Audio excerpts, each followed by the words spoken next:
Hi, అందరూ ఎలా ఉన్నారు? బాగున్నారా? నేనైతే మంచిగా ఉన్నా, మీరు కూడా మంచిగా అనుకుంటున్నా. ఈరోజు మీకు ఒక పురాతనమైన టెంపుల్ చూపిస్తాను, లక్ష్మీనరసింహస్వామి టెంపుల్. మేము చిన్నగా ఉన్నప్పుడు మస్తుగా వెళ్ళే వాళ్ళము, శివరాత్రి టైంలో కానీ శనివారం కానీ. ఈరోజైతే మనకు యాక్చువల్గా వీకెండ్ కాదు, సో వీక్ డేసే. మనకు మామూలు శనివారం అయితే చాలా ఫుల్ క్రౌడ్ ఉంటుంది, ఈరోజు చాలా తక్కువ ఉంటుంది అనుకుంటా. ఇదేంటంటే మనకు తెలంగాణలోని నిర్మల్ డిస్టిక్ కాల్వా విలేజ్ ఇది. రోడ్లు అయితే మంచిగా ఉన్నాయి, నాకు మస్తు అనిపించింది. విలేజ్ రోడ్లు కదా, ఎలాగో మనకు బాగుంటుంది, పక్కన పచ్చని పొలాలు, చెట్లు, చాలా బాగుంటుంది. నేనైతే ఇంకా టెంపుల్కి రీచ్ అయిపోయాను. చూడండి టెంపుల్ ఎలా ఉందో.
టెంపుల్ లోపల కూడా ఎంటర్ అయిపోయాము ఇంకా.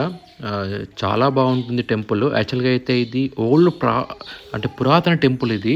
సో దీన్ని మళ్ళీ ఏంటంటే న్యూ టెంపుల్గా రినోవేట్ చేశారు. చాలా బాగుంటుంది టెంపుల్. ఇది చాలా పురాతనమైన టెంపుల్ ఇది. అండ్ ఇక్కడ ఏంటంటే లక్ష్మీ నరసింహస్వామి ఉంటారు, ఒక సైడు లక్ష్మీదేవి, మరొక సైడు గోదాదేవిగా ఉంటుంది. ఒకసారి లక్ష్మీ నరసింహస్వామి దర్శనం చేసుకోండి. ఓం లక్ష్మీ నరసింహస్వామి ప్రసన్నాయ నమః అని గట్టిగా మనసులో తలుచుకొని మీ కోరికలు ఏమైనా ఉంటే కోరుకోండి. ఇంకా దర్శనం అయిపోయిన తర్వాత పక్కన గోదాదేవి ఉంటుంది, ఒకసారి గోదాదేవి దర్శనం కూడా చేసుకోండి.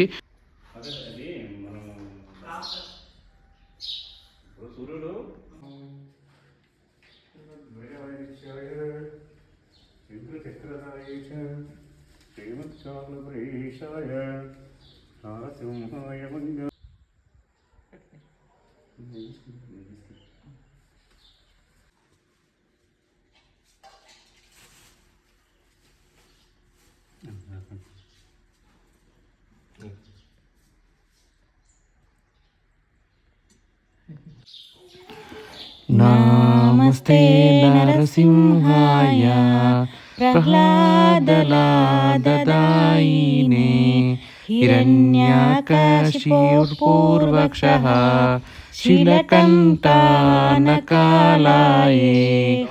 ఇతో నరసింహ పరతో నరసింహ ఏతో యా ఇతో నరసింహ నరసింహ హృదయే నరసింహ నరసింహమదిం శరణం ప్రపతే నమస్తే నరసింహాయ.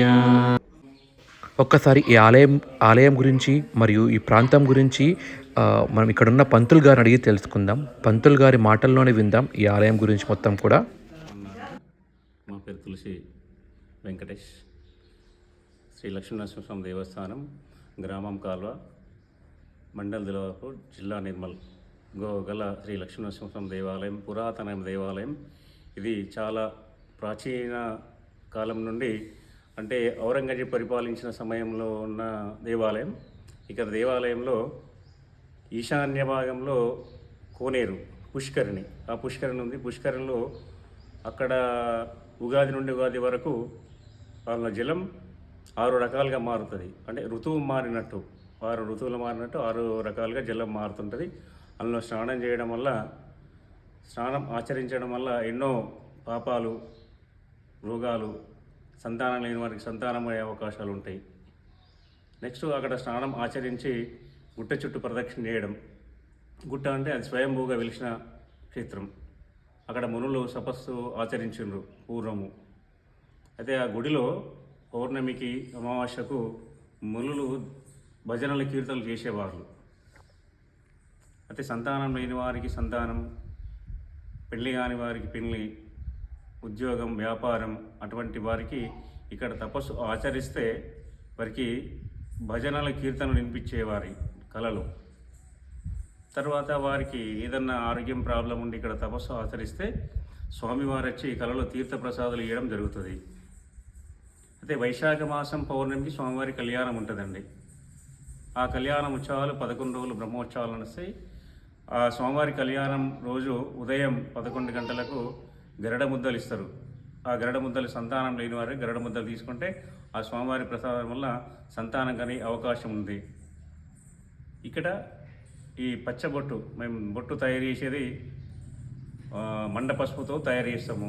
దాంట్లో వేరే పూజా ద్రవ్యాలు కలిపి మేము స్వయంగా తయారు చేయడం, స్వామివారికి అలంకారం చేయడము, వచ్చిన భక్తులకు కూడా అలంకారం చేయడం జరుగుతుంది.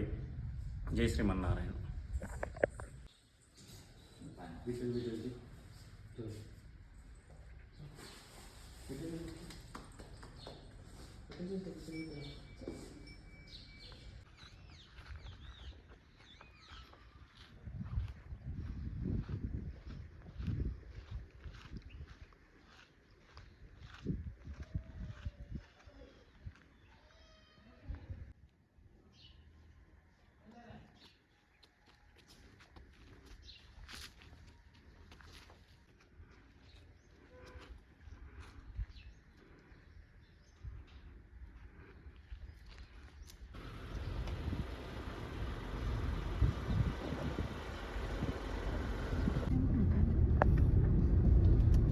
గుట్టలోనే ఉంటుంది.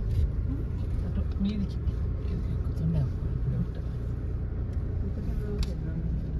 ఇప్పుడు ఎక్కడ అది? ఇప్పుడు కోతులు ఉంటాయి. శనివారం ఉంటాయి, ఎప్పుడు కాదు. కోతులు ఉంటాయి ఇప్పుడు. పైకి ఎక్కరాదు కానీ నువ్వేం ఎక్కుతావు? ఇప్పుడు ఎంత ఎక్కుతాను? గిరిపాక్షన్ చేయను రౌండ్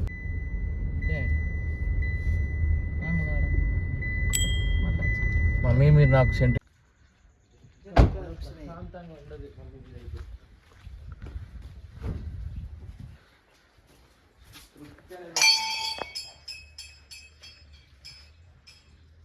ఇప్పుడు ఒక దగ్గరికి పోయినా ఇంత మొక్కినా మనం నాకు పడతాయి, నాకు తృప్తి పెడతాను. అన్ని తృప్తి.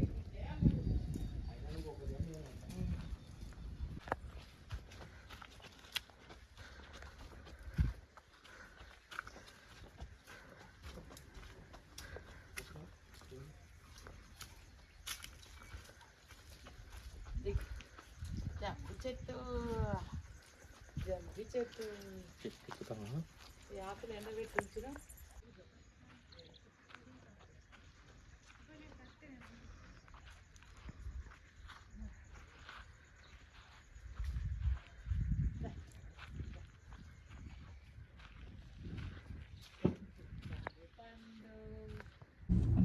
లక్ష్మీ నరసింహస్వామి దేవస్థానం దర్శనం కూడా అయిపోయింది. ఈరోజు Fasten ఎవరు car లేరు, driver seat belt. సో ప్రశాంతంగా దర్శనం అయిపోయింది. ఇంకా రిటర్న్ ఇంటికి వెళ్ళిపోతున్నాం. ఒకవేళ మీకు ఈ వ్లాగ్ నచ్చినట్టయితే నా ఛానల్ని సబ్స్క్రైబ్ చేయండి, లైక్ చేయండి, పక్కనున్న బెల్ని గంటని కొడితే మీకు నోటిఫికేషన్లు ఫాస్ట్గా వస్తాయి నేను పెట్టిన వీడియోస్ అన్నీ. అలాగే నా ఛానల్ని అందరికీ షేర్ చేయండి, వీడియోని కూడా షేర్ చేస్తారనుకుంటున్నాను. సో నెక్స్ట్ వ్లాగ్లో మళ్ళీ కలుసుకుందాం. Signing off.